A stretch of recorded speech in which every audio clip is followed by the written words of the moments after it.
The West Virginia Mountaineers are on the road to end the 2023 season. Are there any kind of things that can happen that could spoil the end of this season?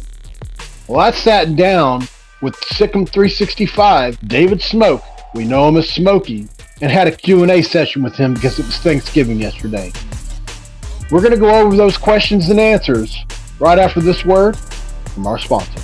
This episode of Mountaineer Paul Talks Football is brought to you by Dutch Miller Automotive, where friends and family pricing means you get the best deal right up front on any new or pre-loved vehicle in stock every time. With brands like Chevrolet, Chrysler, Dodge, Jeep, Ram, Kia, Hyundai, Ford, GMC, Buick, and Subaru, the Dutch Miller Automotive family is always growing, ready to put you in the car or truck you've been searching for. Check out our inventory across West Virginia at DutchMillerAuto.com or come in today to the home of friends and family pricing, only at a Dutch Miller Automotive store near you. This is for Cameron.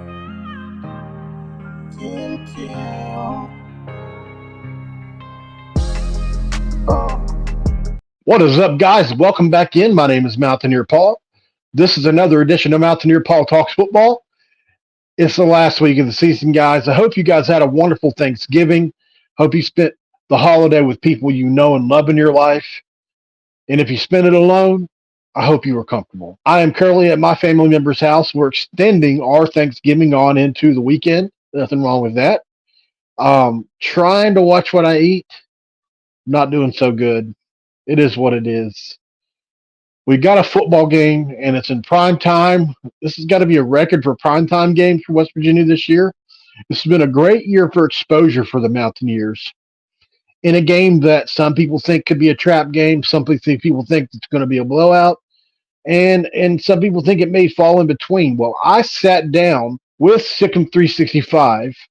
You guys know those guys, Paul Catalina, David Smoak, Craig Smoak, doing an incredible job, and they blew up over time during the pandemic, and they've really become a who's who of YouTube shows and really gone into to really put one of the better products out there when it comes to covering the Big 12 and college sports in general, NFL, you name it, high school.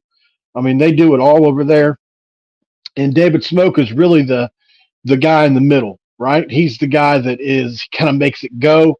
He is the basically what you would call the play-by-play guy of their little operation.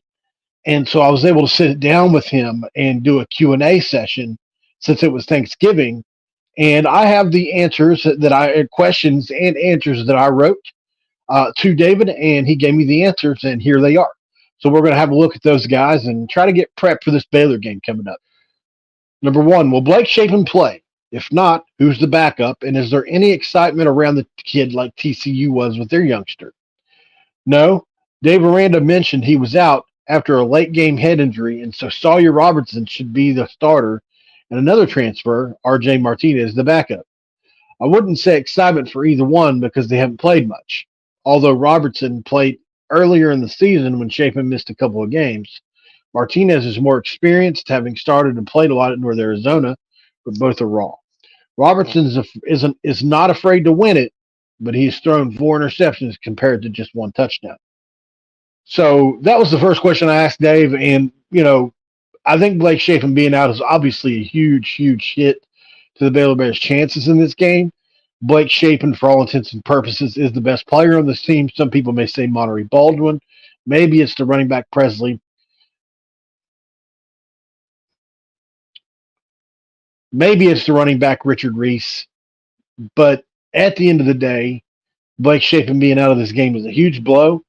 Don't know a whole lot about Sawyer Robertson, but we know that West Virginia does not have a good background here in the Big 12 with backup quarterbacks. So hopefully this is not another Jet Duffy situation incoming at the very end of the year. Question number 2 of 5 is, if you had to name the strengths of the Baylor offense this season, what is it? There isn't a strength. If there was something more positive than anything else, it's the play of the tight ends. Drake Dabney is putting together an impressive resume, but he's had an ultimate untimely drop or two, but has been on a nice roll of late. Dabney has 12 catches for just over 250 yards and 2 touchdowns over the last 3 games alone. And so after I read that, I had to go look this guy up, guys, and he is a true game breaker at tight end. He is a problem. And Lee Koba and those guys are going to have their hands full in that zone drop scheme that we run, trying to get control of this guy as he rushes over the middle. We're probably going to need some help from guys like Aubrey Burks to kind of drop down and help with this guy and hope that Monterey Baldwin doesn't beat us deep. They have some pieces on offense, guys. Don't think they don't. Richard Reese was a fabulous freshman for them last year, and a lot of people had pegged as one of the top returning backs in the Big 12. Monterey Baldwin is absolutely a number 1 receiver. He was also a freshman last year. And then you look at now Drake Dabney, who seems to be having a breakout year at tight end for them. Don't sleep on these Baylor Bears just yet, guys. Number 3. If I'd have told you before the season Neil Brown would be in a position to win 8 or 9 games and be off the hot seat, and Dave Aranda would have a 3 to 4 win season and coach himself onto the hot seat, how surprised would you be? Smokey says, I would be very surprised. And I've admitted to eat the West Virginia won't be good poison like many others did. I'm usually very cautious about reading the tea leaves, but I did on the Mountaineers. I remember sitting across from Neil Brown during Big 12 Media Days in Arlington, and he was pissed. Not at me, but WVU being ranked dead last in the preseason poll and made it very clear that his offensive line was good. And if anyone knows anything about football, they should understand that that is where it all starts, up front. I'm surprised West Virginia has that many wins, absolutely, but not surprised they found a way to become bowl eligible. Every year in the Big 12, there are at least 2 teams that overachieve, and that's a compliment to the Mountaineers. They've been focused, playing with a chip on their shoulders, and happy for Neil Brown. Meanwhile, Baylor, I never once thought they would win more than 6, 7 games, and in fact, I said that on any segment I did throughout the offseason. During media days before the season, I just never thought they had enough dynamic playmakers, and they don't.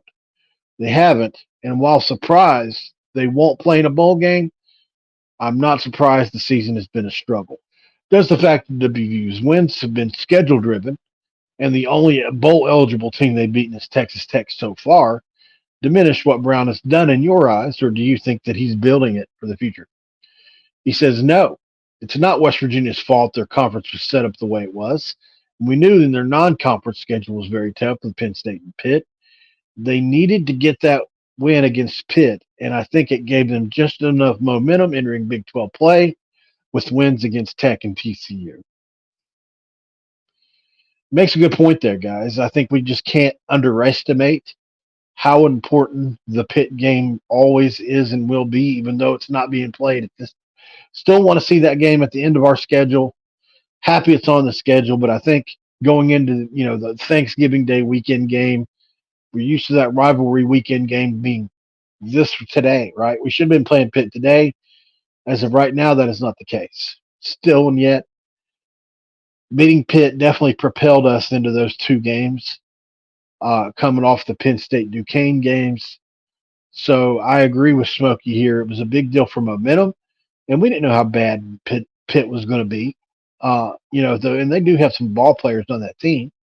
They have had some pretty close games this year, even an upset. So they are capable of it and just haven't really played that well this year. Jerkovich turned out to be a tight end somehow.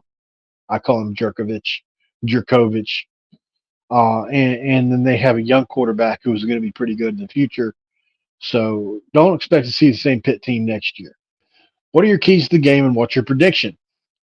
Smokey said, I don't remember an exact score prediction in the Sicem365.com premium section, but something close to West Virginia 33 to Baylor 14. West Virginia's rushing attack is among the best in the country, and Baylor's run defense is among the worst. Shapen won't play, and unless Baylor just wings it with nothing to lose and make a few plays, we haven't seen much this season. This could be a meat grinder, with the Mountaineers enjoying a second feast this Thanksgiving week.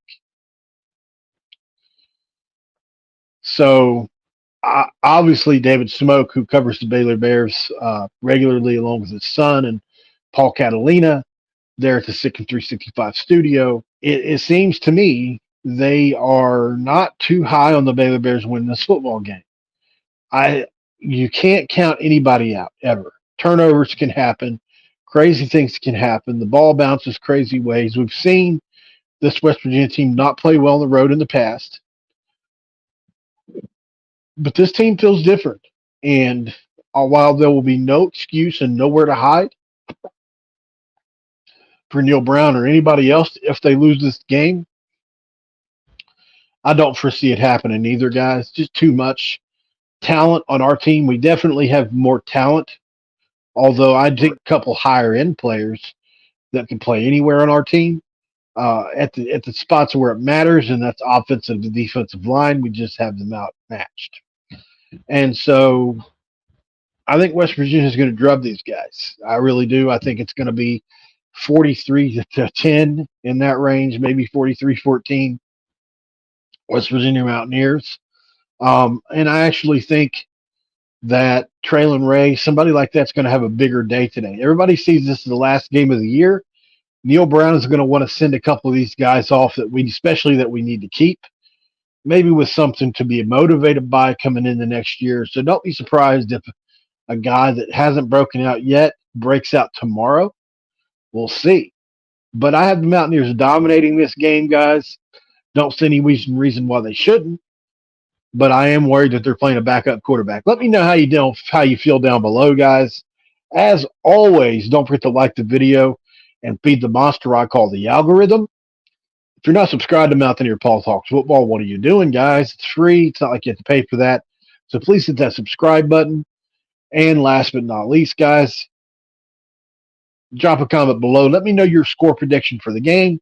Let me know if you have any apprehension about playing another backup quarterback. And could a Jet Duffy situation emerge like it has in the past for us against Texas Tech? Who do you have breaking out in this last game of the season, guys? Could it be somebody like a Cole Taylor? Could it be somebody that everybody's going to pick like Jaheim White? Would it be a CJ? Who is it? Is it Rodney Gallagher? Could it be somebody we don't even know about? Let me know down below, guys. I would certainly appreciate that. And don't forget, I do have memberships now if you'd like to be a part of Mountaineer Paul Talks Football full time. Hit that join button, guys. Become a member of the show. There are 2 tiers. It tells you all about them. I very much appreciate that, guys. That's right. I think the West Virginia Mountaineers get to 8-4 on the season, as they should beat the Baylor Bears pretty handily tomorrow. Who will they play in the bowl game is the next question, and I think that's going to be a fun one to answer as we go through the holiday season. I'm hoping it's a team that's ranked. I want us to have some kind of ranked win this season, and wouldn't it be just so great to beat somebody ranked at the end of the year, finish this season ranked, and possibly go into next season preseason ranked top 25? I do. Really appreciate you guys for stopping in. Hope you enjoy your holiday. Hope you enjoyed your Thanksgiving and enjoy Christmas and the New Year as well. This has been another edition of Mountaineer Paul Talks Football. This episode is over. I am out. This is for Cameron. Cam. Oh.